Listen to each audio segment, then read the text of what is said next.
તો હનુમાનજીની તિથિ નિમિત્તે ભજન રાખેલ છે, ખરેખર ખૂબ ખૂબ ધન્યવાદ છે. પણ એમના ભાયકમાં કે એ આત્મા કોક હશે એના પાછળ આજ ભજન થઈ ગયા છે.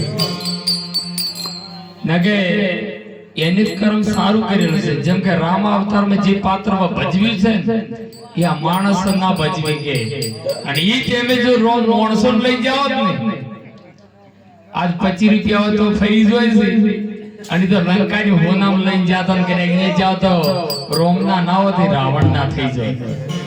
ખરેખર હનુમાન અને હનુમાન એના ઉપર મહાપુરુષો એના ઉપર ભેદ બતાવે છે. રામ ખરું અને આપણે દેહ મળ્યો છે, જો મન છે ને એ હનુમાન તુલ્ય સમાન છે.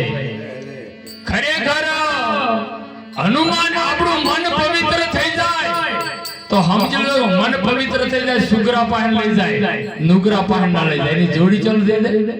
જાણે સીતા માતાની શોધ કરવા નીકળે પેલા હનુમાન મળ્યા અને પછી સુગ્રીવનો ભેટો કરાયો.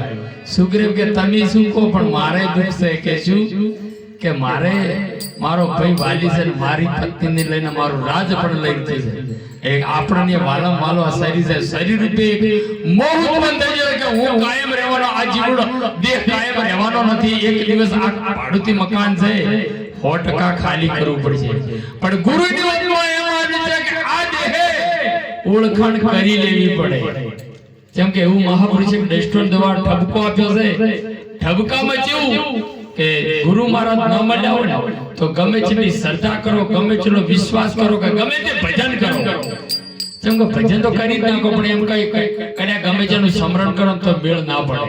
જ્યાં સુધી ગુરુ ના મળે અને ગુરુ ન ઓળખાવે ત્યાં સુધી આ વસ્તુની પરાપ્રાપ્તિ નહીં થતી અને મોક્ષ પણ ના મળે. એવી જેમ કે દૃષ્ટાંત દ્વારા રજૂ કર્યું કે જીવીતી જીવીએ ભોળાનાથના શ્રદ્ધાએ જાય, દીવો કરે, બેહે અને ચેડથી એક જ શબ્દ કહે કે પ્રભુ મારા ઘેર એક દિવસ કઢીને રોટલો ખાવા પધારજો. જેમ કે એક વધી વિશ્વાસ વધો, બેલેન્સ વધી ગયું. ભોળાનાથને ખબર પડ્યું કે જીવી મને ઓળખી નહીં કે, પણ એનો આ સેવાને તપ વધ્યો કે મારા જવું તો પડશે. ભોળાનાથે વિચાર કર્યો કે આજે જવું છે, એમ વિચાર કર્યો અને એમના પતિને ગામ જવાનું છે. એ દાડે એના પતિનું રૂપ લઈ લીધું. આ સમજવાનું દૃષ્ટાંત છે, પણ સીધો જ સમજાય તો મેળ પડે. નગર કે આવા દૃષ્ટાંત કાયમ હમણાં પણ દૃષ્ટાંત હોય, સીધો જ સમજવું પડે. અને એમના પતિ ગોમ હેડ્યા અને ભગવાન એના પતિનું રૂપ લઈને એના ઘેર ગયા કરે કે ચંપાસા આયા કે ઘરમાં પડ્યો કઢીનો રોટલો ખાઈ લો. કે પ્રભુ કે ખરી વાત છે, તારા કઢીનો રોટલો જ ખાવા આવ્યો છે. ઈ કઢીનો રોટલો ખાવા પેલો હાસો પતિ પાછો આવ્યો. જેમ કે વચ્ચે નાગ દચન એને અપશકન છે, એમ થઈ ગયું કે શકન નહીં થતા જવું છે ઘેર. પાછા આવ્યા કે એમને જે આ જીવિત ને એમને જોયું કે ખાઈ કોણ છે ને પાછો આવે કોણ. મને સંકટ બેઠું. પેલા જીવી ઘરમાં જઈને મોસમ ગાડલું પાથરી દે કે આખો પરોણો હોય છે. પેલો કઢીનો રોટલો ખાય ઈ જ મારો પતિ છે. એકને ખરેખર ઈ બેઠા ને ભગવાન કઢીને રોટલો ખાઈને બાર્યા. જેમ કે તો દીનો ના થતો.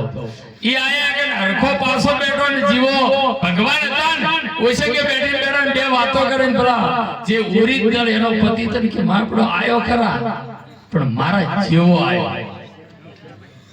હવે વાતો કરી પણ કોઈ મેળ પડે ના. જે વિચાર કર્યો કે પાક્ષમીના કુટુંબના પરિવારમાં કોઈ ડોશીને બોલાયા કે મારે બે ડોહા થઈ ગયા, આમાંથી મારો કયો કે તમે નહીં ઓળખી કહેતો કે ના કોઈ ઓળખાવી તો તમે હડો. ઈરે આયા અને બેન કે મારો આયો પણ એવો જ આયો. મુએ જે એની વાતો કરી હગાવાળાની પેઢીએની ગમે તેવી વાતો કરી. પેલો હાસો રખો એની પણ બધી ખબર હોય અને પેલો દીનો ના થતો એની પણ બધી ખબર. આવી ખબર પડતક છે જોવાની કે ભાઈ વની ઓળખાણ હવે મારાથી ના થાય. કોઈ આપણા ગામમાં કોઈ ભગત હોય ને તો બોલાવો. ભગત કર્યા ગોળસી ગાડે બીજાની તાકાત ના સાલે. જેમ કે અહીંયા પર ભુવા ના સાલે, દેવ આગળ જઈને ભુવા જોડા. આ તો પ્રત્યક્ષ તો ઉપદેશી વાળા દેશી મળે હું દેશી વાતો કરું ગમડી કેસી. જેમ કે જેની ઓળખાણ શિવ હોય ઈ સૌર ઘાટ ને ઓળખી શકે છે.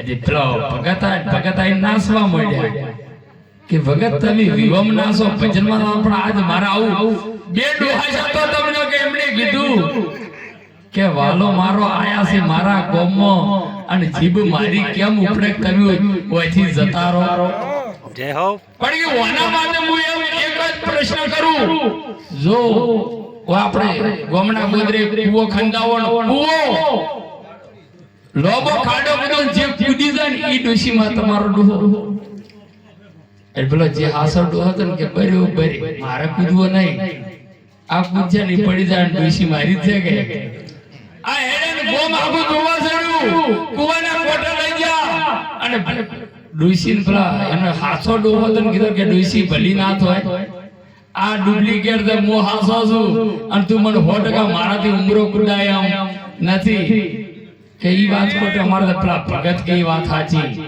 જે ભગત નિર્ણય લી ઈ વાત સાચી ભગવાને વિચાર કર્યો કે તને હું કૂદી જાઉં ડોહો કે તમે કૂદી જાઓ કુવામાં પડી જાઓ હવે ભોળા નાથ જે દીનો નાથ હતો ને જેમ કે એનું બેલેન્સ વચ્યું હતું ને એના દ્વારે આવ્યા હતા એનો પ્રશ્ન એક જ હતો કે મારા ઘેર કડીની રોટલો ખાવાલો બીજો કોઈ પ્રશ્ન નતો અને ભગવાને કૂવો ખોદ્યો ને કૂવો ખોદતે ગેબી અવાજ પાછળ અવાજ કર્યો કે જીવી તારા બેનથી મુ દીનો નાથ ભોળા નાથ તારા દ્વારે આવ્યો પણ જો ફરીથી ઓળખાણ કરવી હોય ને તો કોઈ ગુરુ પાસે જ્ઞાન ચક્ષુ ખોલાઈ જાય જો જ્યાં સુધી ત્રીજું લોચન ને ખુલે ત્યાં સુધી પરમાત્માના દર્શન થવાના નથી આવા સંતોના પુરાવા છે અને એના માટે સંતોએ ભજનમાં કીધું છે